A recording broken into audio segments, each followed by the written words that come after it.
आज पुनः संविधान क्यों और कैसे इस अध्याय में हम लोग पढ़ेंगे। इसके पहले इस पाठ का जो है 3 वीडियो मैं बना चुका हूँ। उसमें यदि कोई समस्या हो तो आप लोग संकोच मुझसे पूछें, व्हाट्सएप के माध्यम से पूछें, फोन से पूछें, मैं उसका समाधान करने का प्रयास करूँगा। आज इस पाठ जो है संविधान का स्वरूप के पर हम अध्ययन करेंगे कि हमारे संविधान का स्वरूप कैसा था। कैबिनेट मिशन द्वारा प्रदत्त ढांचे के आधार पर 9 दिसंबर 1946 को संविधान सभा का गठन किया गया, जिसकी अध्यक्षता डॉक्टर सच्चिदानंद ने की थी, जिसमें 389 सदस्य थे। 296 सदस्य ब्रिटिश भारत के थे और 93 सदस्य जो है देशी रियासतों से थे। 11 दिसंबर 1946 को डॉक्टर राजेंद्र प्रसाद को अस्थायी अध्यक्ष व एच.सी. मुखर्जी को उपाध्यक्ष चुना गया। जैसा कि मैं आपको बता चुका हूं कि भारत विविधताओं से भरा हुआ देश है। जब आजादी की लड़ाई लड़ी, सारे जात संप्रदाय के लोग एक मुख से आजादी की लड़ाई लड़ा और अब संघर्ष किया। जब संविधान सभा के सदस्यों को चुनाव करने की बात आई तो हमारे विशेषज्ञों ने, राजनीतिज्ञों ने या लड़ाई लड़ने वाले नेताओं ने एक स्वर से यह उन्होंने पायत किया कि सभी संप्रदायों से, सभी जातियों से, सभी राज्यों से अनुपातिक दृष्टि से सदस्यों का चुनाव किया जाए। इसमें हिंदू, मुस्लिम, सिख सबको प्रतिनिधित्व दिया गया ताकि भारत की जनता को लगे कि हमारा प्रतिनिधि संविधान सभा में है। किसी भी देश का संविधान तभी सफल माना जाएगा जिसमें सारे संप्रदाय के लोग, सारे जात के लोग, सारे वर्ग के लोग समाहित हों। इसको ध्यान में रखते हुए संविधान सभा के सदस्यों का चुनाव किया गया, जिसमें मैं बता चुका हूं 296 ब्रिटिश भारत से और 93 देशी रियासतों से चुने गए। यहां मैं आपको बताऊंगा ब्रिटिश भारत मतलब क्या होगा। ब्रिटिश भारत मतलब यह होगा भारत के जिन राज्यों पर अंग्रेजों का पूर्ण अधिकार था, उनके नियमों से कानूनों से सरकार चलती थी, इसी को ब्रिटिश भारत कहा गया। 93 देशी रियासत जैसे हैदराबाद के निजाम थे, कश्मीर था, अरुणाचल का था, या विभिन्न मध्य प्रदेश में रियासतें थी, जूनागढ़ था, ये रियासतें थी। इस तरह से भारत में 93 रियासतें थी, उनसे भी जो है रियासतें थी 93 सदस्य उनसे लिया गया। उसके बाद पहली बैठक डॉक्टर सच्चिदानंद जी की अध्यक्षता में की गई, जो संविधान सभा के अस्थायी अध्यक्ष थे। फिर 11 दिसंबर को डॉक्टर राजेंद्र प्रसाद जी को और एच.सी. मुखर्जी को उपाध्यक्ष चुना गया।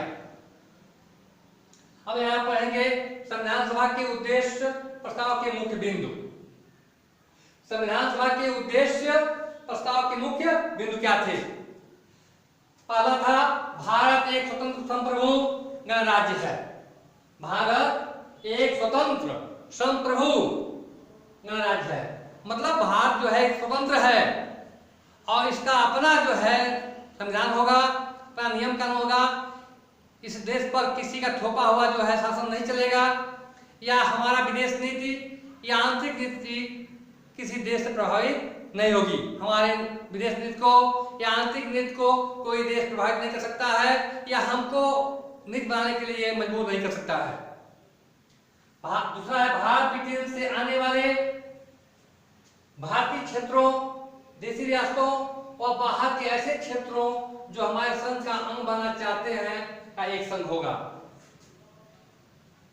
यानी भारत जो है, जो ब्रिटिश राज्य थे उनका, या जो रियासत थे, या कोई अन्य छोटे मोटे जमींदार टाइप के क्षेत्र थे, यदि वो आते हैं तो उनको समाहित किया जाएगा, उसका एक संघ होगा।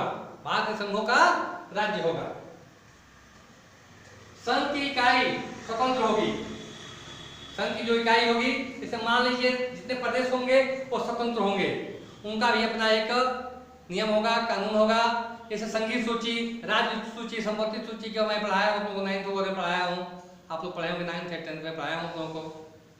तो यानी संघ की इकाई स्वतंत्र होगी, उन सभी शक्तियों का प्रयोग और कार्यों का संपादन करेगी। यानी राज्य जो है अपने शक्तियों का और कार्यों का संपादन करेगी जो संघीय सरकार को नहीं दी गई है। जो यह नहीं है केंद्र सरकार जो है राज्य में बहुत इंटरफेयर करे, राजनीति बनाने में, राज्य की जो है मान लीजिए विधेयक पास करने में या प्रशासनिक में संघ बहुत इंटरफेयर नहीं करता है। जब लगता है संघ को, केंद्र को, कि राज्य जो है कोई काम ऐसा कर रहा है जो संघ के विरुद्ध है, जो राष्ट्र के विरुद्ध है, तो वहां जो है केंद्र हस्तक्षेप करता है। चौथा होगा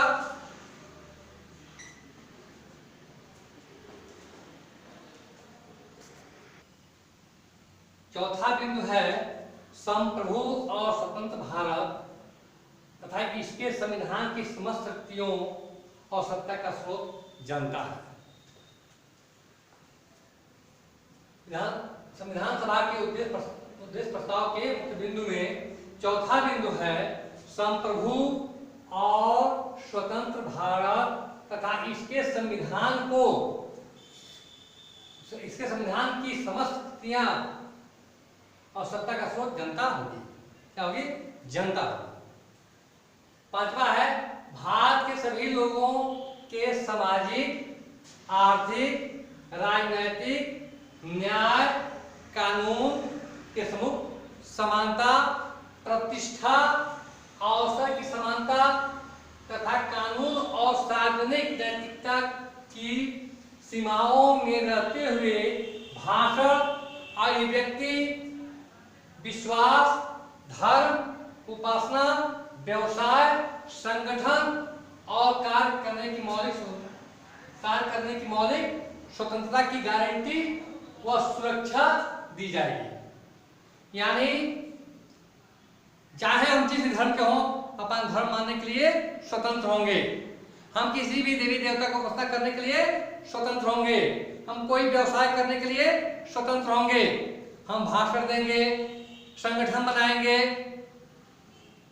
अभिव्यक्ति की हमारी आजादी होगी, लेकिन एक सीमा के अंतर्गत अपनी सीमाओं में रहते हुए।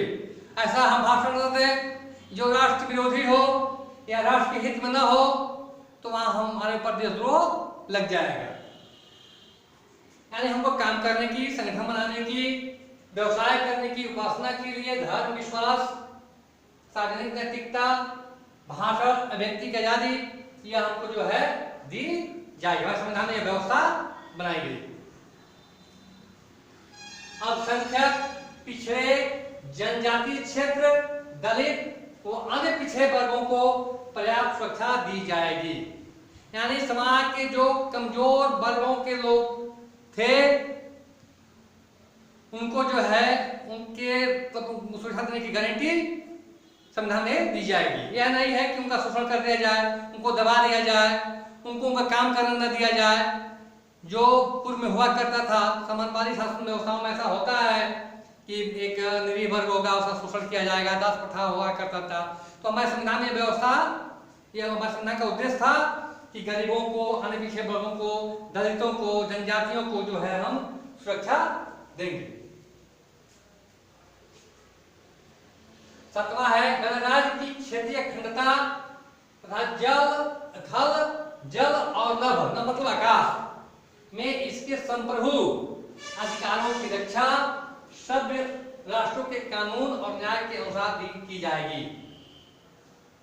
आठवां है विश्व शांति और मानव कल्याण का विकास के लिए देश स्वेच्छापूर्वक पूर्ण विनियोग से योगदान करेगा।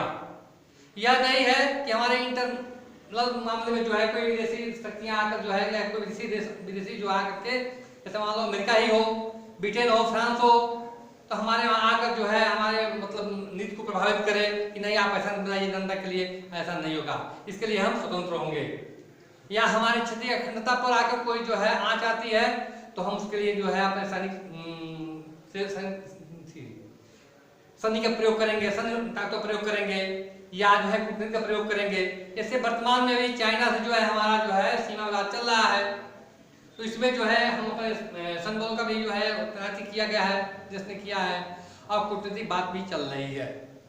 अब हम लोग नेक्स्ट कल अगले क्लास में जो है हम लोग पढ़ेंगे कि संविधान सभा में कितनी समितियां थी, उनके कौन अध्यक्ष थे और इनके क्या स्रोत थे, संविधान के क्या स्रोत थे, कल हम लोग अध्ययन करेंगे। इसके बाद से जो है इसकी आलोचना भी कभी हम लोग अध्ययन कल करेंगे। धन्यवाद।